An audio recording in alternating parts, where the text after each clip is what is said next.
You know that moment when your phone connects to Wi-Fi almost instantly, without you thinking about it?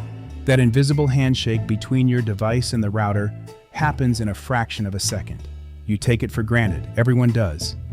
But the person who made that possible was never supposed to be an inventor.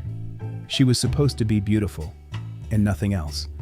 Her name was Hedy Lamarr, and almost no one knows what she actually did. In the 1940s, she was the most famous actress in Hollywood. MGM studio head, Louis B. Mayer, called her the most beautiful woman in the world, and that label followed her everywhere.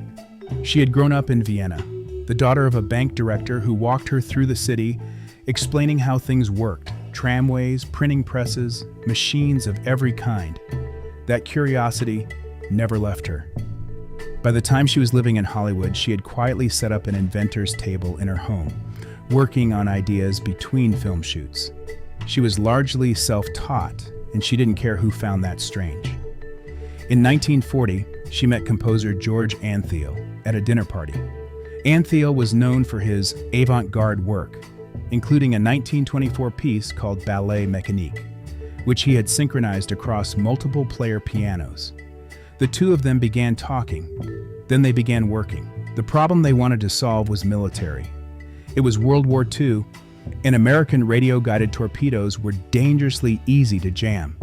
An enemy ship could detect the radio frequency controlling the torpedo and simply broadcast interference on that same frequency, sending the weapon off course. Lamarr understood the flaw immediately. If the torpedo's guidance signal stayed on a single frequency, it was vulnerable. But what if it didn't stay? What if the signal hopped?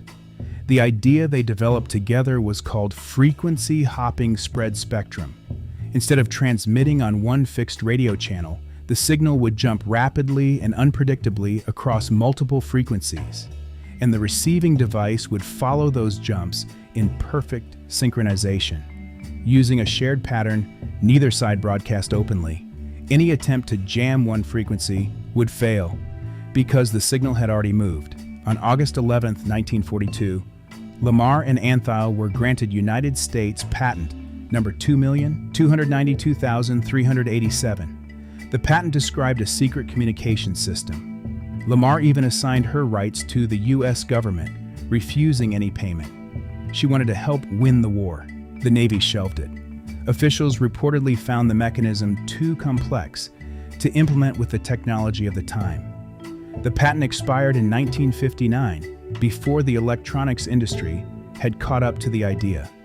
Lamarr received nothing. No royalties, no recognition. The invention entered the public domain just as the world was becoming capable of using it.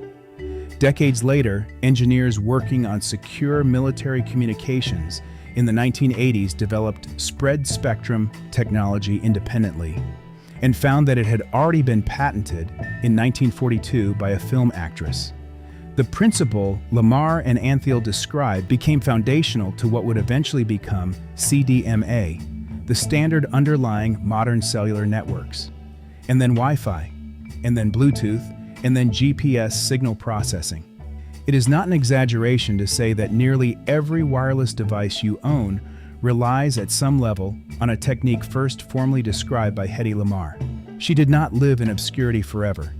In 1997, the Electronic Frontier Foundation gave her and Antheil a Pioneer Award, one of the technology world's most respected honors. Lamarr was 82 years old. She reportedly said on receiving the news, "It's about time." She died 3 years later, in January 2000, in Castleberry, Florida.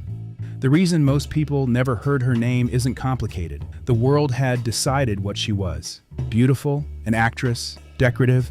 People rarely look past the label they've already attached to someone. And so an invention that would eventually connect billions of people to each other went uncredited for half a century because its creator didn't fit the image of what an inventor was supposed to look like. Next time your phone finds a signal, that instant, invisible connection, you're experiencing the result of an idea that came from a dinner party conversation, a self-taught engineer's curiosity, in a woman the world was too busy watching to actually see.